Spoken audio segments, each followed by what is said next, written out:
So, today's episode, we are having what is effectively a part 3 to our conversation about masculinity and positive masculinity that we did last year. Having some time to think about it over Christmas. And these pairs of episodes are going to be called Making a Man Out of GPU. And the topic being, who decides what the definition of masculinity is? Who gets to decide that? And we're going to look back at history and see how the concept of masculinity has in fact evolved and changed. It has never been this caveman, this alpha male thing. It has changed massively throughout the course of history. And the most important part of that is why that has happened. The initial point of inspiration for this came from a change in the Chinese policy towards male role models and male people who are being represented in media, TV, etc. So I'll read through a little bit of this article as well that gives you an explanation of what it is. China's government banned effeminate men on TV and told broadcasters to promote revolutionary culture, broadening a campaign to tighten control over business and society and enforce official morality. So that's a critical part of it. So this idea of he wants it to be national rejuvenation. This is another part of them reducing access to gaming, and this is the words of the Chinese TV regulator making these statements. But this is in English. It says, resolutely put an end to sissy men and other abnormal aesthetics. And there's a slang term called Ning Pao, which means girly guns. Girly guns. Yeah. So, and that is because it's an authoritarian system, which is quite stunning, consider how global the reach of China is in terms of its people. There are Chinese people like in every country all over the place, and you'd think that would be them coming into contact with like all the different societies would force China to not do things like this, to not try and be in control. But this is an area where there's a policy called have you heard the One China principle? Yes. But I don't know very much about it. I don't know very much about China in general, to be fair. Yeah, I'm not really familiar with it, unless it's anything to do with the one-child policy, which I assume it's not. No, it's different from that. That's a fascinating thing in itself in terms of gender of the horror story is based on that, but, that's for another day. So I misunderstood the initial, meaning of it. It's to do with Taiwan, because China has always said that there is one Chinese state, and that includes Taiwan, whereas Taiwan is the hottest bed of Chinese. I think it's Taiwan and Tibet that they are going. They are ours. We may not necessarily own them right now, but they are ours. And this idea that there is one China, but it also expands, I think, to the way of life that the government is trying to enforce on people. So if you've ever watched any Chinese martial arts movie or any Chinese action movie, you'll always find at the end, it'll be the Chinese going, we've got a common enemy, which is the outside world, and we're going to come together regardless of our differences, and then we're going to do things for China. And this applies to the traditional masculinity that they are trying to enforce here. So and so that idea of traditional masculinity, which is what I want to unpick here today. As of today, from our experience of the media environment, what are your impressions of what the traditional masculinity is meant to be? I think that this is a really complicated topic, because I think that is different depending on where you are in the world. I think it's really interesting that you've highlighted China in relation to this topic, because the culture in China is so very different from Western culture, for example, that there's a very that we don't really understand so much about it. And I think that, the idea of, when I think about masculinity in China, it's very different from the masculinity that I think about in, say, the US. And I've sort of picked the US rather than the UK because I think, in a lot of ways, traditionally, the US has been in opposition to China. So there's a cultural kind of distinction between them. And I do think that's also played out in masculinity. So my idea of, and I want to make it clear that this is a stereotypical idea of what I view. Well, Matt, what do you want? What do you want us to talk about? Because obviously there is toxic masculinity, which, it falls into one category. There is sort of the popularized masculinity, and then there is actual masculinity. There is, like, the people in my life, and all of them exhibit, all of those different things are exhibited in different ways and have different traits. So I feel like I can't talk about what my concept of masculinity is, because if I'm thinking about Andrew Tate, it's going to be one thing. And if I'm thinking about my husband, it's going to be something completely different. That's probably a good thing. The gods. Yeah. I'm thinking in this case of narrowing it to so let's say America, for example, the kind of masculinity that is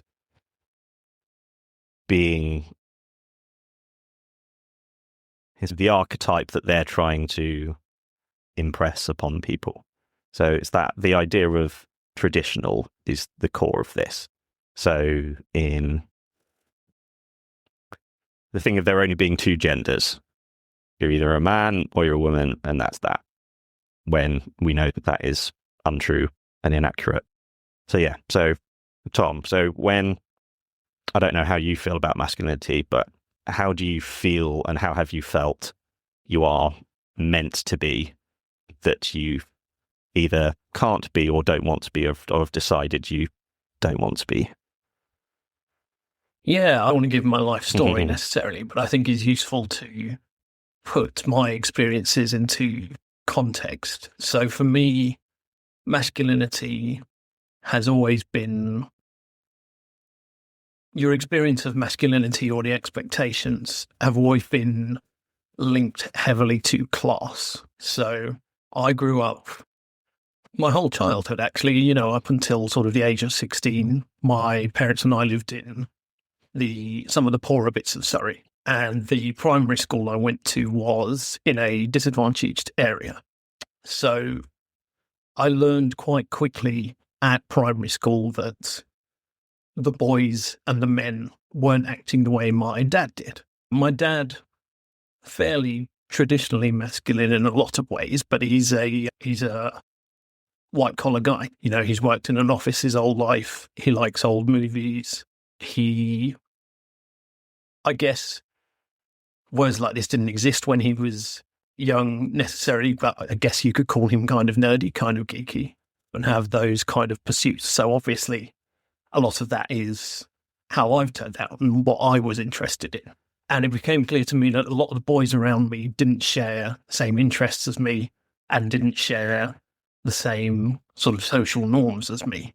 You know, you were expected to be a hard lad. You were expected to like football, fight people, and not care about schoolwork. So my experience of masculinity was that I was doing something wrong. And that formed a lot of how I lived my life as a youngster and how I live my life now. I don't think I'm fantastically traditionally masculine or anything like that. I don't think I'm beholden to a lot of those traditional ideas, but I think in another world, I might be quite a different person. I might be more flamboyant. I might be more extra, if you will, and kind of have that side to my personality where I think I learned quite young to repress that.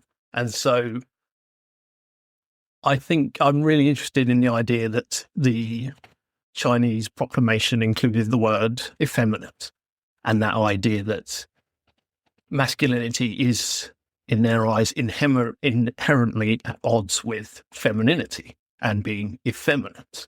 So presumably if this is about national revitalization and trying to make the country better, at least that's what they're saying it is for, then the idea is that men being effeminate and maybe being flamboyant or working jobs that involve caring or the kind of compassionate side rather than, you know, fixing things with your hand, working in industry, or in a kind of white collar masculine way, you know, dominating other companies or succeeding in the workplace by beating others.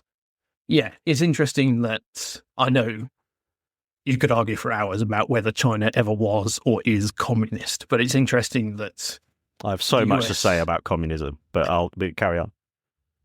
It's interesting that the US and China, in many ways opposed and supposedly of opposing philosophies, have reached the same conclusion in a lot of ways, that being effeminate, girly, whatever, makes you less of a man and therefore less able to succeed in society and less able to do your country proud.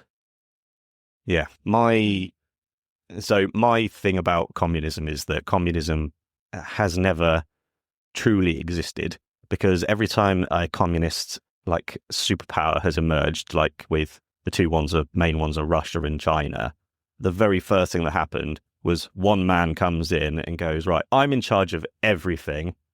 2, we're going to kill like 30% of our population, and then we're going to have an authoritarian regime from then on.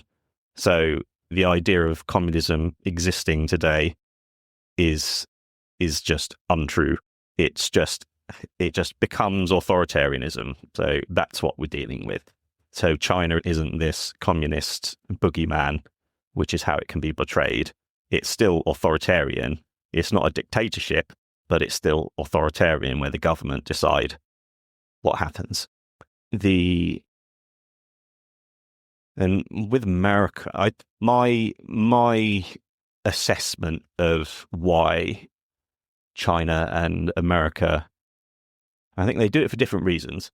I think America uses it as a way to make young men and men angry and resentful of their fellow citizens, making them more inclined to aggression and violence, which we can see happily expanding throughout America at the hands of ICE at the moment.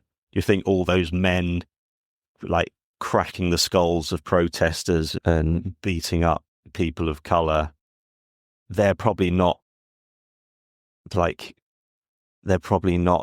flamboyant or effeminate or thinking of themselves as, oh, I'm not bothered about traditional masculinity, when they exhibit all the calling signs of the most toxic masculinity of violence and anger and hatred and cowardice, which is antithetical to that idea. From if you thought you were doing the right thing, you're on the right side of history, you've got the legal backing of the president and the government, you wouldn't wear a mask after they've been complaining throughout COVID that wearing a mask was against their human rights.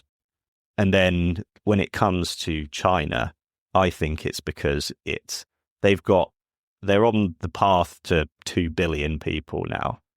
And the more variety there is in those people, the harder they are going to be to keep control of. Because if you've got 2 genders, that means that the entire 2 billion people, you cut them down the middle, you got one box, and then you've got another box. If you've got non-binary people, then that's maybe 40%, 45% male, 45% female, 10% non-binary. That 10% is a block of people that can come together and try to effect change. And if you've got non-binary people and you've got LGBT people, that maybe brings it up to 15, 20%. And then you expand what masculinity is. So there are people who can be flamboyant, who like cross-dressing, drag racing, dressing up in drag, any number of things. And then the more variety that there is, the harder it is for them to rule. So yeah, it's a means of control, isn't it? Because expressing your gender and your identity is about personal freedom. It's about living your authentic self. And if you start from the point of view of an authoritarian government, if you start letting people do that, then maybe they start thinking their personal truth is, actually, maybe I'd like to vote and have some control over my destiny.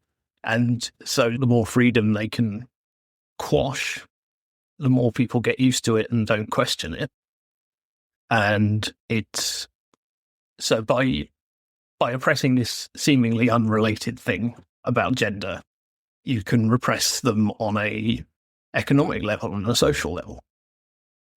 I mean, it's a very powerful narrative, isn't it? This idea that there is one way to be, and it's used in many aspects of society by people who try to get us to think that everything is inevitable. It's the natural position. We would get here whatever happened. We've talked about it with regards to capitalism. I've had arguments with people over capitalism, and I've been told, well, if we strip the whole thing back to nothing and started again, we would still end up in this position, which is absolute rubbish. It is not inevitable. It is not the only way that things can go, and it is not the only way that the world can be viewed. And we know that. We know that there are alternative ways of managing these things. We know there are multiple ways to be a man or a woman or non-binary or whatever, and I think when you were having that conversation with those people, what impression did you get from them? Was it an era? Were they saying that with sort of resignation, going, oh yeah, this is always what is going to happen? Or what I think is a doubly insidious thing about these narratives is that air of smugness. It's like, I know the truth. And you're being stupid, and I'm the one with common sense, and I'm clever. Yeah, it was the latter. Right. It was definitely the latter. And it was obviously there's no point in us getting rid of capitalism because it's an imperfect, situation, but it is the most sensible one. It's the one that we would always end up back at. And that never sat right with me. Mm. And the more that I've read and the more that I've learned, the more I realised I was completely right to not be comfortable with that. But it is a very powerful narrative. And so this idea that there is one way for a man to be, and if you do anything else, then you are somehow not a man, despite the fact that at the same time, these groups are sort of legalizing that you were born a man. You were born one thing. You were born a man or you were born a woman, and that is all you can ever be. You can also not be that. Excuse me. So I think, what it does is it stops you in your tracks because there's no point in fighting it. If it's inevitable, then there's no point in fighting it. There's no alternative to it. And if you don't feel that you fit into that version, then you are wrong. then you are at fault. You are a problem. And humans, naturally, we want to be part of the tribe. We don't want to get kicked out of our tribe. So we do our best to fit in. So it actively encourages people to maintain and conform to that idea of what is a man, or to spend their time apologizing for the fact that they don't quite fit into that category. The amount of men that I have met in my life who've apologized for not liking football, or who've been like, oh, I don't really know how cars work, or I don't really, these things that are like cliche male interests. And I'm just like, okay. But they obviously, from a very young age, men are taught this is how a man should be. And I think there's a really good book. Come back to me and I will remember who it's by and share that with you. Yeah, it's interesting, Tom. I try not to think about secondary school as much as I possibly can. But yeah, that feeling of the loudest, strongest boys get to set the tone, and that you felt there's always that areas you feel like you should be doing, or you should be good at, or you should know. And because it's all a big stereotype, it's a house of cards of things that don't, it can't be met. That mold, it's impossible for anyone to fill that mold. And well, yeah, it's a recipe for disaster. I might have been made to feel excluded, or like I was doing something wrong because I wasn't trying to fit this mold or not able to fit this mold as capably as others. But I think almost certainly those guys who grew up fitting that mold are going to come up against barriers, the ability to express emotion, the ability to succeed in an environment where the biggest, toughest guy doesn't get you the victory. It doesn't get you what you're aiming for. And there can only be one biggest, toughest guy. Yeah. Yeah. And it's very rarely you. Yeah. It's very rarely. Well, this is interesting thinking about Andrew Tate, because he's the one that comes to mind when I think about these kind of conversations. And I was thinking about him in the run up to this conversation, and about how he presents this argument that the world is unfair to young men because there are all these conditions that are put in there by women, especially feminists, of how men should be. And therefore, lots of men struggle to meet those conditions, and therefore they become beta men. And he presents himself as somebody who can guide you to becoming an alpha male. But the reality is that he is the alpha in his world. He is the alpha male.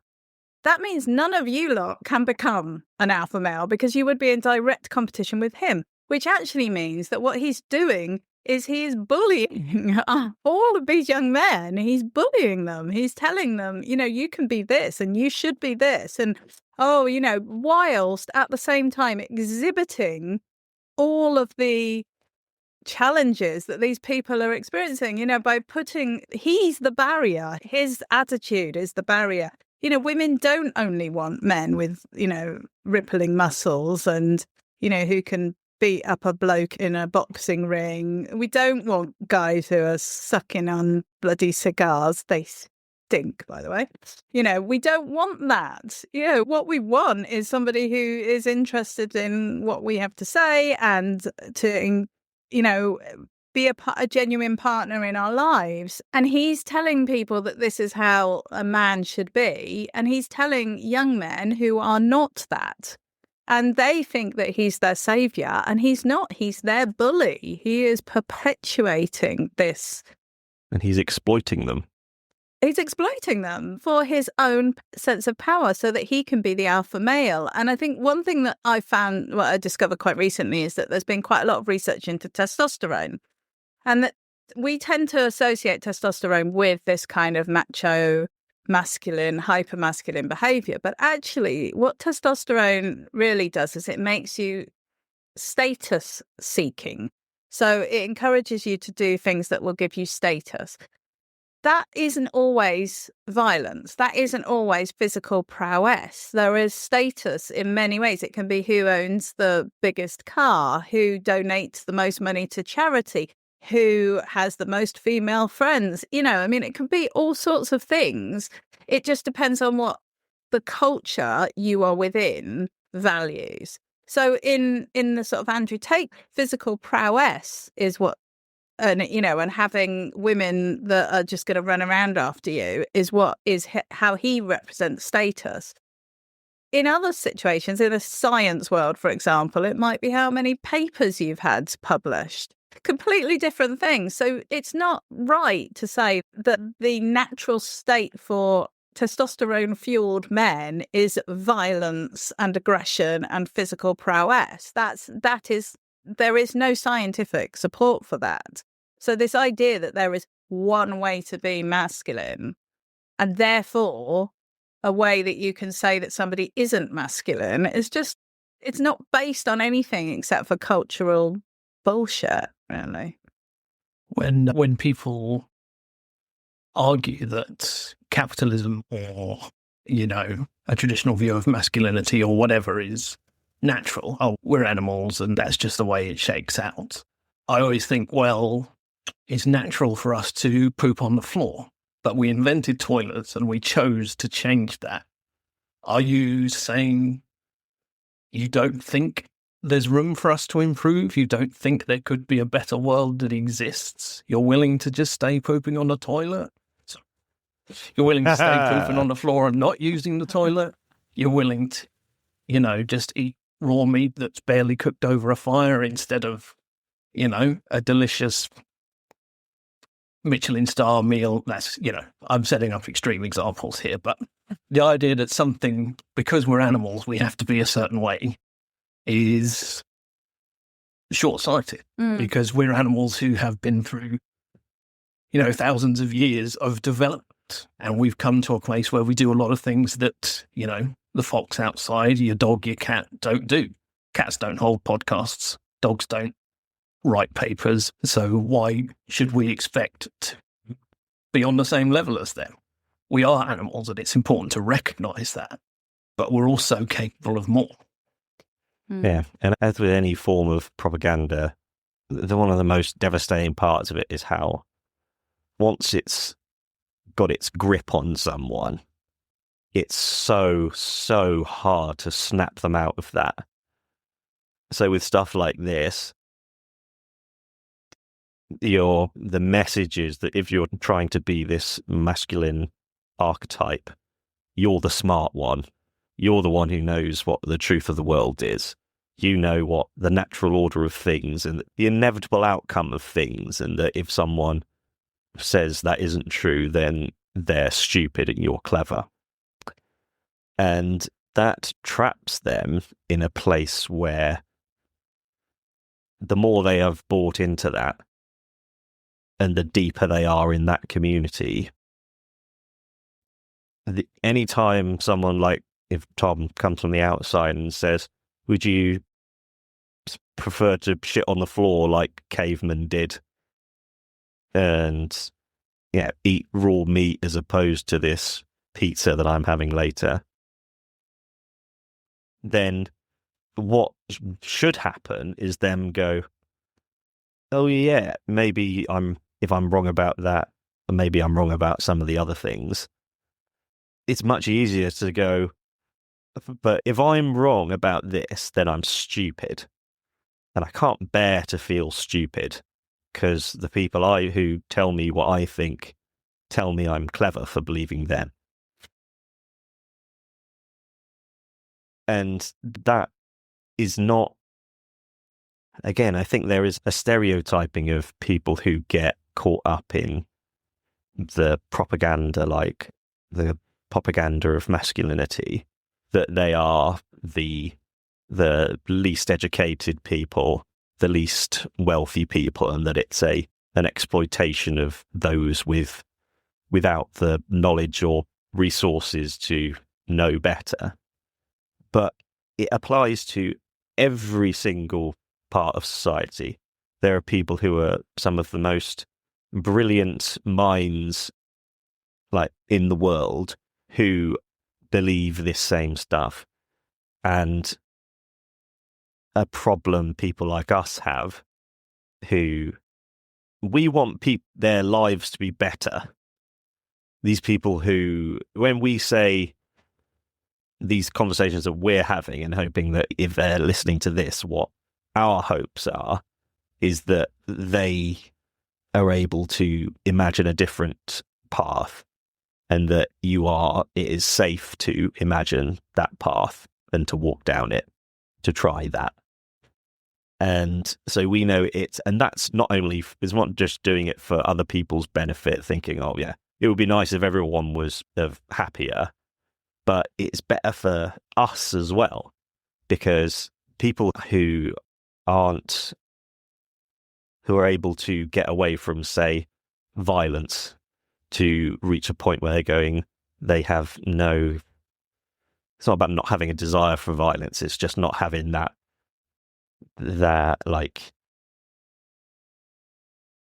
I want to punch people a lot. I want to go and beat people with bats and hammers a lot. But I don't want to. I'm too tired to bother with all that. I just want to play games, talk to my friends, and that's it, really. And that's okay. I'm not trying to run a multi-million-dollar business. I'm not trying to sleep with as many women as I possibly can. And that's fine. If we could pivot even like 20% of the men who are stuck in this manosphere, if we could get them to a point where they genuinely just go, oh, the idea of doing violence of any kind, I can't be bothered with that. If I'm being told that I should do that, I just go, I don't care about that thing. The world would be so much safer so quickly, because almost all of violent crime is men. And we focus for the most part about like 90% of the people who kill women are men. But then pretty much 95% of the people who kill men are men. Men kill people. Men assault people. It is practically always a man that does it. So it's not about, and like with your people talking to you about capitalism, you're not trying to make them feel stupid by going, there's another way. There are better ways. There are different ways. I'm not trying to make you feel stupid. I'm trying to open your eyes so that you could be an ally in making everyone's lives better. Yeah, there's, we can't lie to ourselves. There's an element where you're having an argument and you want to be right and the other person to admit that you're right. But the difference between espousing a violent and oppressive ideology and one that says, hey, maybe we should be nice to each other, is that one ends with something good happening for one person and the other ends with something good happening for everyone. Yeah, and I think about this a lot, because the reason that capitalism and the ruling class and the arbiters of patriarchy want to build this environment of antagonism and aggression is that they want us fighting the peasant, because we're all peasants. They don't think of, the man is more important or superior to the woman. They think they're all peasants. They're all peasants in the mud. And as long as we keep them fighting each other, then they're not going to come together and fight us. And that adds another layer to making it harder, because like the fact that we have the NHS is a miracle. That it started just after World War II. And since then, everyone in the country has had access to the NHS for 70 years that somehow that came into existence, and we've had free healthcare ever since. But in places like America, the animosity that a huge amount of white people had towards black people and how that was exploited and encouraged by the southern states, they were able to build an environment where these white racists would rather have their own lives be worse as long as the black people's lives were even worse. They would rather live in the gutter as long as the black people were in the mud. But, and like with, say, the Reform Party in the UK, their narrative with these small boats, which I've seen written fucking everywhere, that small boats are the biggest problem that we as a nation face. And the reason that the politicians that they vote for, the reason that the selling point that they have is the politician is saying, I will take the people who you hate and I will make their lives worse. Those desperate people come in over the channel, I will make their lives worse. The people who are LGBT, I will make their lives worse. And women, I will make their lives worse. And then that is just feels the best to those voters who are building that bloodthirstiness. But then what they don't tell them is that I'm going to make the people you hate lives worse. But in order to do that, I'm going to do that by making your lives worse. I'm going to make everyone's lives worse. Well, I think it's even worse than that, because what it really is, it's a distraction tactic.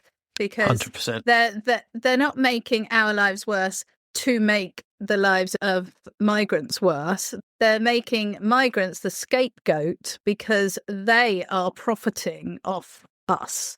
And, you know, when you were saying about the peasants, I think that's absolutely right. We are the workers. We're the worker bees. We're the worker ants. And people who like Farage, people like Trump and Elon Musk and all of the various people who are, you know, and Epstein and all of the people that appear in those files, they are manipulating society and they're manipulating markets and they're manipulating people for their own financial gain and their own betterment. And so they are deliberately pointing at other people as a way to distract. Of course, it's not the migrants' fault that, you know, food prices are high in the UK. That's absolutely ridiculous. And yet it's so easy to fall into because it's an easier answer than the real story, which is quite complex and quite difficult to explain, and nobody wants to sit and listen to it or read about it. And I think it's interesting that during times when, and I think this might have come from the documents that you shared with us, Matt, for the Man Up series, but during times when things are in crisis, like economic crisis or wars or general social upheaval, those are the times when the concept of masculinity hardens. Those are the times when that becomes a bigger deal and people have a sort of more defined idea of what it means to be masculine, what it means to be a man. And, you know, the reality is that it's not ever been a stable thing, but it is definitely pushed in those times. And some would say that's like a sort of panic response, a sort of societal panic response. Now, I think there are people who would argue that actually reinforces this idea of masculinity, that, you know, in times of crisis, the true man comes out and, you know, everyone's encouraged to be this sort of idea of what masculine is. But I think what we've discussed today demonstrates that actually it's about control. It's just about control. And it's about making people like, so what we were talking at the start about what is masculine. well, the idea of a masculine man in my head is somebody who fights to protect their family, their society. It's somebody who works to protect their family and society. It's somebody who doesn't worry about how they are affected by these things. It's somebody who puts their emotional feelings to one side and does what they're told. So if we think about this, then that's a worker bee. You know, that's exactly what you want. You want a man who is going to go to war and fight for you and do what you tell him to do. You want somebody who's going to go to work. They'll work in the mines. I mean, just this week, Donald Trump was talking to a bunch of miners because he's promoting coal. And I mean, that's a whole different issue. But he was promoting coal and he was talking to a bunch of miners and he had them in the Oval Office and they all had their mining hats on. And The Daily Show did a brilliant sketch on this. And he says to them, you know, you wouldn't be anything else. You wouldn't swap with me. You wouldn't swap with some guy living in a penthouse. You're a miner.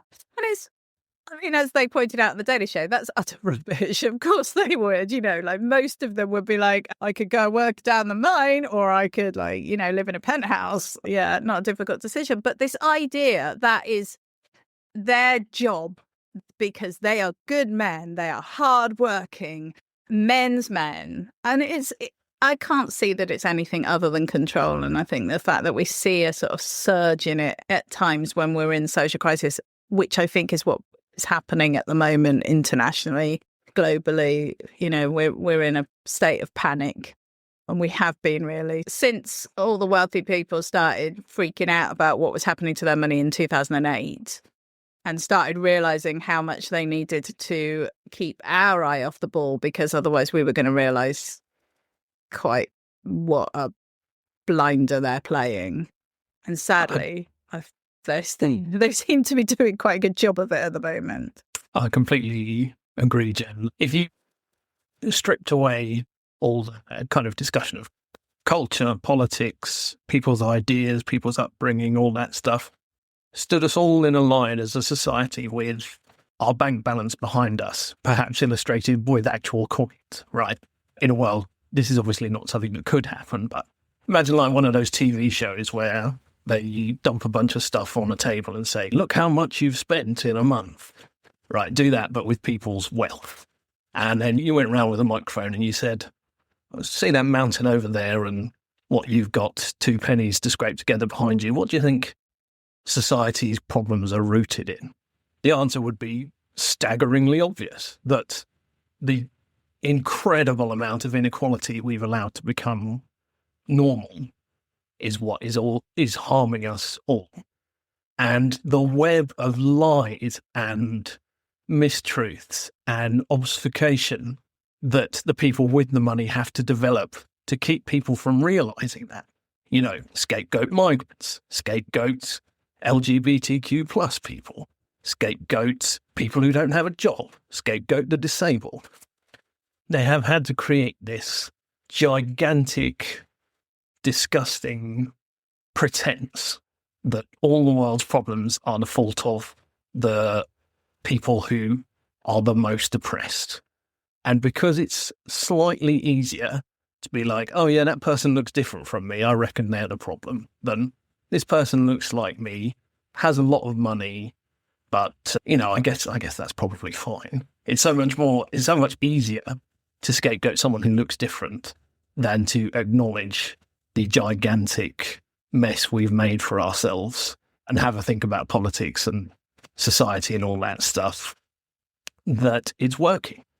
You know, these people control all the newspapers. I don't know, that sounds a bit tinfoil hat, doesn't it? But they do. It's the right-wing media controls almost all of the newspapers in this country. And even those that you might consider left-leaning are not really saying anything radical or, you know, revolutionary. They're just slightly less racist. What has become the norm because of this wall of lies, this web of lies, has just allowed people to be pointed in the wrong direction again and again. And some people are racist, and that's because they're bad people. Some people are racist, and I'm not excusing it because it's not okay. But because they have been bombarded with lies from the moment they're born. And it's all to keep us in the dark about the real truth. Even the Epstein papers that have come out recently has had stuff about, him suggesting to politicians and people with power, you want to focus on this issue because that will keep people in the dark about, how much money we've all got. Yeah, it's exhausting. It's exhausting. It's the Matrix. And then the second you step outside the Matrix and you see the world for what it is, you go, oh my God. And then you go, right, you could either just go back in the Matrix and pretend everything's fine, or if you want to, you have to go and live in the real world, and feeling like it's impossible because we can't make the society that we want just with the people that agree with us now. You need these other people. We hope you enjoyed that episode of Gaming the System. If you want to support us, you can donate to us through our PayPal by sending it to wearegamingthesystem@gmail.com if you want to send us a one-off donation. If you want to donate to us monthly, you can subscribe to our Patreon at patreon.com/gamingthesystem. Until next time, bye-bye.